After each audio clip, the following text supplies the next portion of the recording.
Jangan sampai anak cucu klamon kebone hilang. Jangan sampai anak cucu bila kerbaunya hilang, kandangnya ikut nututi. Artinya ini pembangunan dari awal lagi semestinya.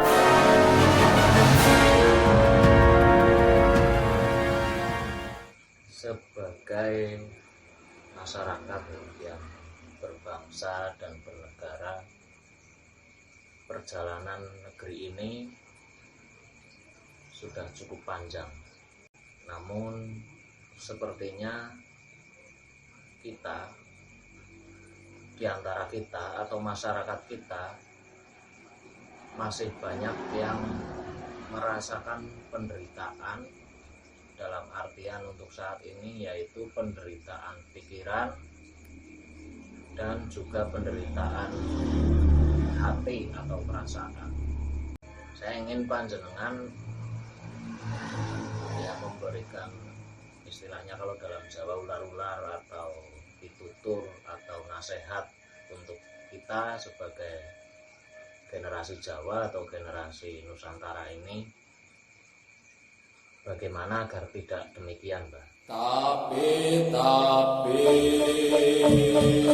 ulo salam yo atur bagyo wis kono santara Hong wilahing jati nukuni hajat-hajat seluruh Nusantara tapi uluk salamulnya. Arah pertanyaannya, gue kan sekarang bingung masal. Artinya bingung. Jadi bukan penderitaan sekarang, kebingungan dan kebimbangan secara massal yang seolah-olah pengap dipikirkan oleh wong sengsara ini kan akeh kancane gitu. Orang menderita ini, orang susah maksudnya. Itu banyak temannya, tapi seolah-olah kayak menderita sendiri. Apa sebabnya? Karena hidup sekarang itu cara mendarangnya wis individualis. Istilah sekarang loh. Wis mikirna uripe dewek-dewek. Wis caranunya meninggalkan konsep dasar hidup berbangsa dan bernegara yang harus seksama. Artinya Indonesia yang merdeka ini kan karena keseksamaan, karena kebersamaan, karena bersatu caranya. Ada istilah kalau dalam bahasa Indonesia itu bersatu kita teguh, bercerai kita runtuh. Gitu. Tapi kalau sekarang kan sudah nggak terdengar lagi kata-kata yang demikian. Nah, kalau milenial itu sudah bersatu kita teguh, bercerai kita kawin lagi, kan repot sudah.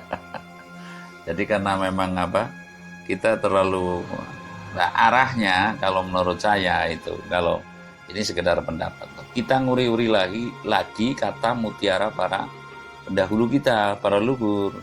Artinya dalam istilah sekarang itu kan nggak pada paham. Jadi mesti kita menghindari keboilang kandang nututi. Artinya keboilang kandang nututi, kita telah kehilangan apa? Kehilangan kita adalah tadi konotasi bersatu, gitu loh. Bersatu kita teguh, bercerai kita runtuh. Ini kan sudah tidak bersatu sehingga bercerai-berai, sehingga derita atau penderitaan atau kebingungan disangga sendiri. Contoh sekarang, kalau sebuah kelompok dasawisma, ini sudah sebenarnya ini merupakan, menurut saya sih, karena saya ini akhirnya kepada wahana atau sebuah loka di situ bisnis. Karena yang dibahas itu adalah hanya kekurangan, hanya penderitaan, kemajuan secara ekonomi. Jadi tidak ada pembahasan yang secara mentalitas bagaimana harus bersatu. Itu kalau nggak bisnis, di situ malah konteksnya itu semacam persaingan, kompetitif. Kalau nggak bisnis, kompetitif, karena sudah jiwa individualnya itu sudah mendominasi sekarang. Jadi untuk yang demikian itu kita rasanya perlu kembali kepada asas gotong royong, di mana di situ berat sama dipikul, ringan sama dijinjing. Lah, apabila tidak seperti itu, niscaya Indonesia itu akan menjadi bangsa yang keboilan kandang nututi. Ini jati diri gotong royong. Jiwa utama kita sesungguhnya kan gotong royong. Ya, jati diri gotong royong sudah tiada. Jati diri saling tolong otomatis sudah tiada pula. Lah, sekarang pembuktiannya adalah manusia itu sudah masing-masing targetnya kepada, karena ini kan sebagian ada yang ngomong ini Indonesia sudah liberal liberalisme gitu loh. Indonesia sudah kapitalisme sekarang. Lah, Indonesia sudah kapitalisme, liberalisme.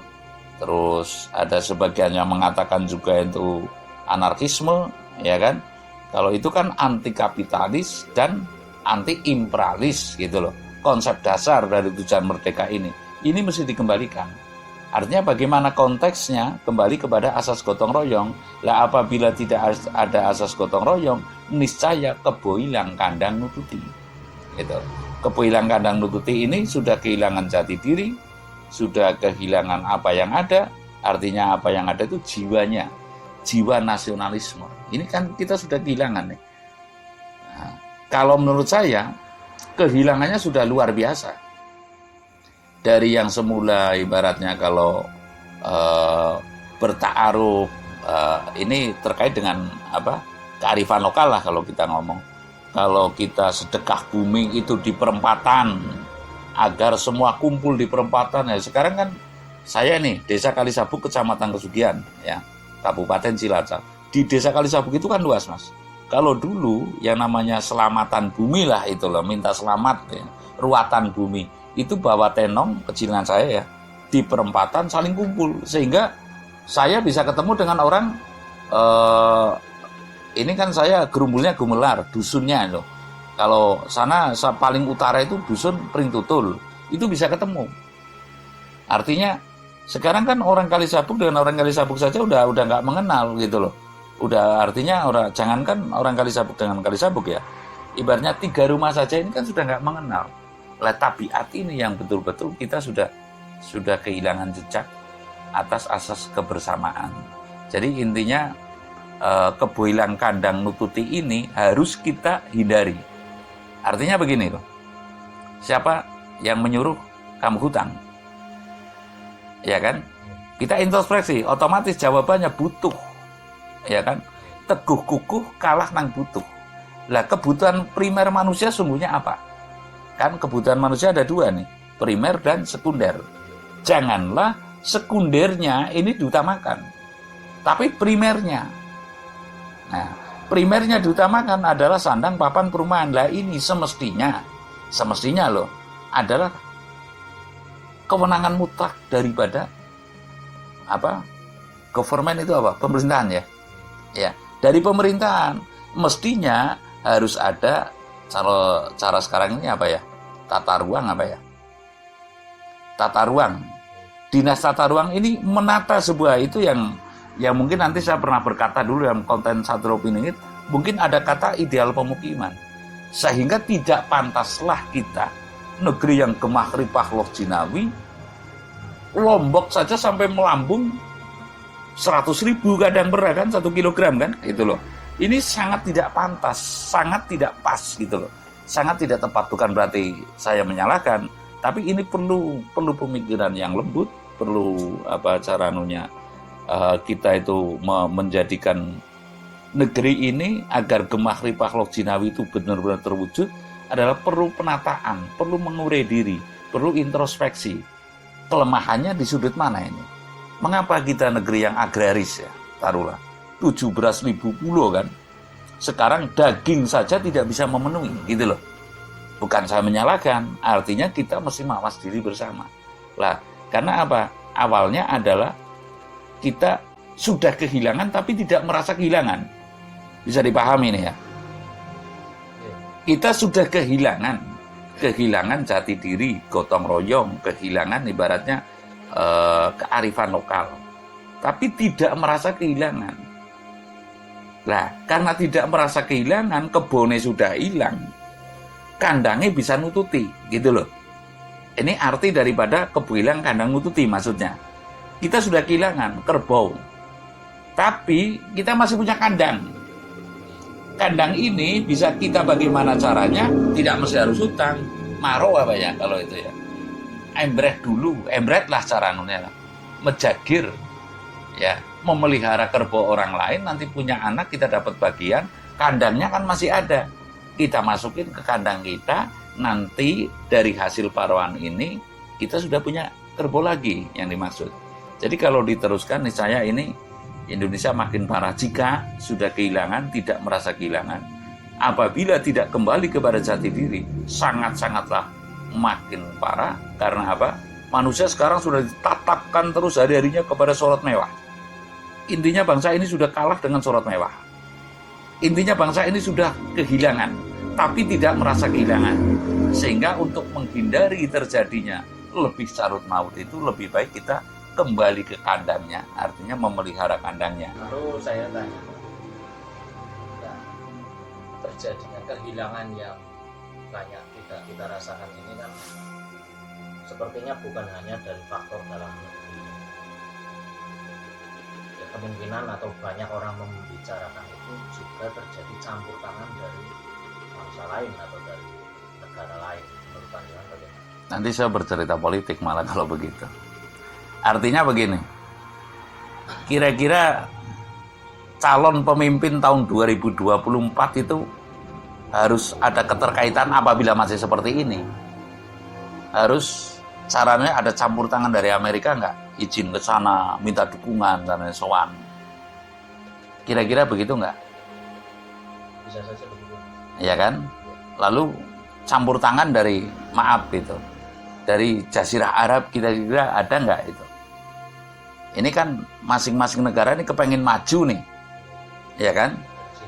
Nah, dari Cina juga kan, artinya Cina dari Amerika yang adik kuasa itu, mungkin dari Jazirah Arab, mungkin ideologinya mungkin kira-kira keterkaitan nggak? Iya kan? Dan mereka kan punya kepentingan yang menguntungkan bagi mereka. Gitu. Iya kan? Ya artinya saya tidak bisa mengatakan sana yang menguntungkan, ya.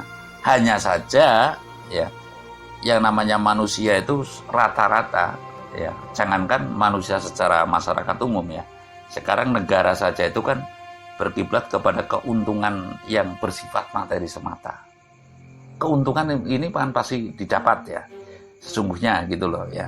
Tapi kepentingan yang hanya berhasrat kepada materi semata, ya, keuntungan yang didapat dari sekedar materi semata tentunya akan mempercarut maut suasana. Karena di situ keuntungan yang lebih luas sesungguhnya berdasarkan kepada pakem-pakem kemanusiaan gitu aja. Itu semestinya kan mensejahterakan sesama. Jadi orang yang paling ibaratnya disenangi oleh Tuhan adalah orang yang berguna bagi sama. Lah ini konteks keuntungan materi saja tanpa mempertimbangkan sosial, nanti jadinya ya kalau sekarang kan banyak ibaratnya yang mengatakan, banyak yang mengatakan bahwasanya adanya Aceh itu apa GAM itu ya, karena diambil keuntungannya kurang diperhatikan sosialnya kan seperti itu. Ada juga Papua, ya kan seperti itu debatnya.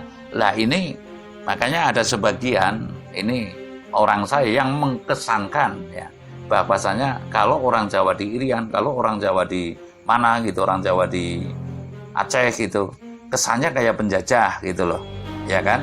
Lah ini yang perlu ditinjau kembali, artinya kita memang secara seksama jangan sampai kebo hilang kandang nututi yang dimaksud.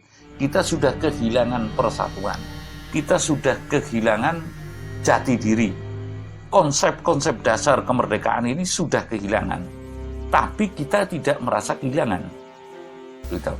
Sudah kehilangan kita. jangankan maaf kata masyarakat umum ya,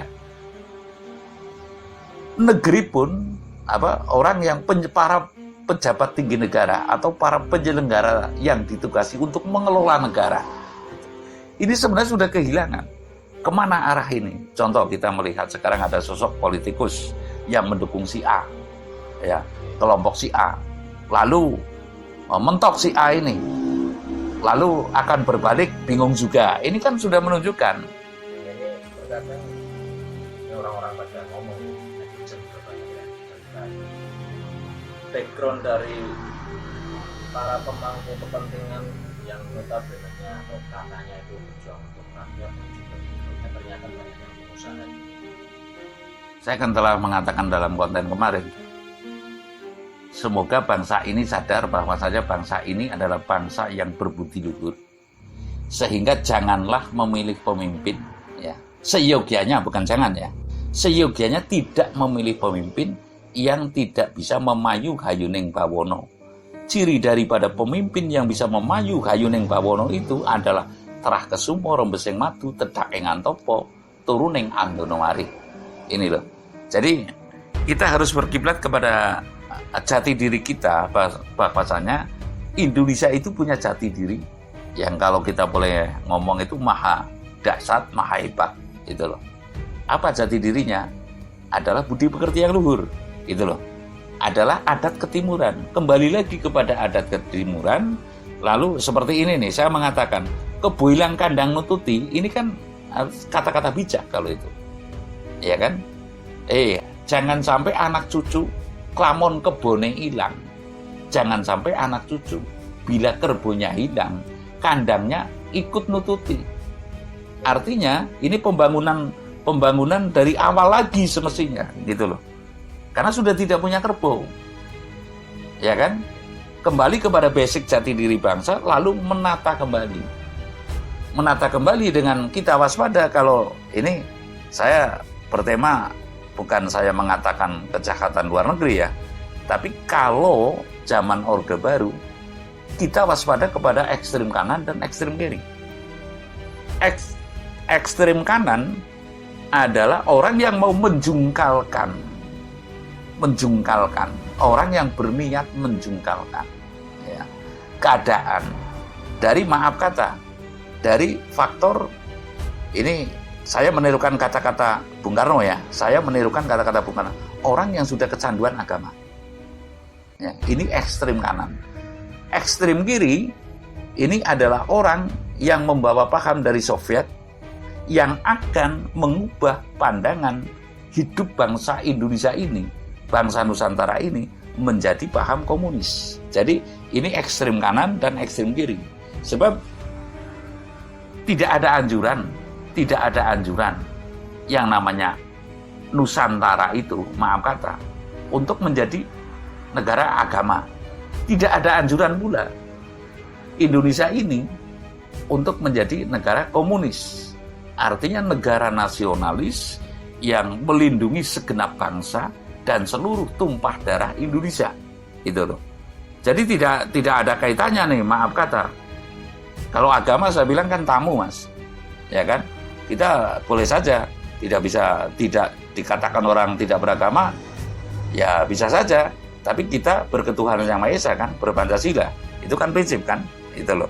Jadi jangan sampai hal seperti ini itu terkalahkan oleh wah kamu tidak beragama gitu, berarti tidak bertuhan. Tidak bisa dong. Tuhan itu emang hanya berdiri dalam satu agama, ya kan?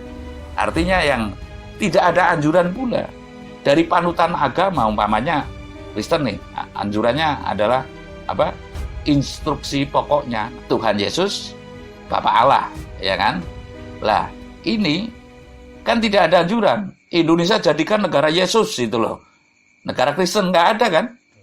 Ya kan? Begitupun Kanjeng Nabi Muhammad nggak ada anjuran Indonesia jadikan negara Islam gitu, negara satu agama, negara seperti pokoknya negara yang seperti Arab, nggak bisa gitu loh.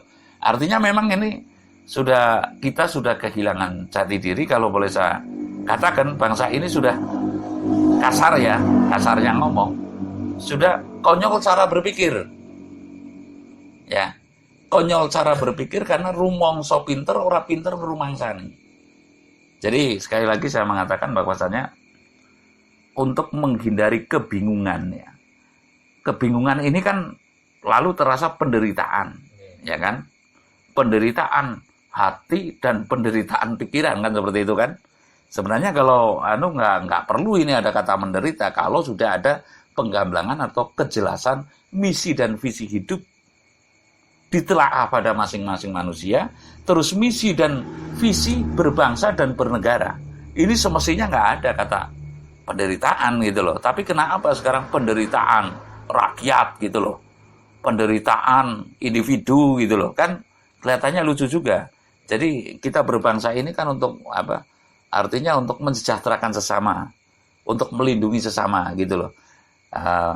Tidak lebih dan tidak kurang. Untuk bisa terhindar dari itu, menurut saya menghindari kebuilan kandang nututi. Artinya kita mesti kembali kepada jati diri, hidup sederhana. Kita hanya punya kandang sekarang. Kandang apa? Kandang Negara Kesatuan Republik Indonesia. Dan lalu kita mengisi kerbau karena kerbaunya sudah hilang. Bagaimana kita punya kerbau? Saya rasa demikian. Terima kasih.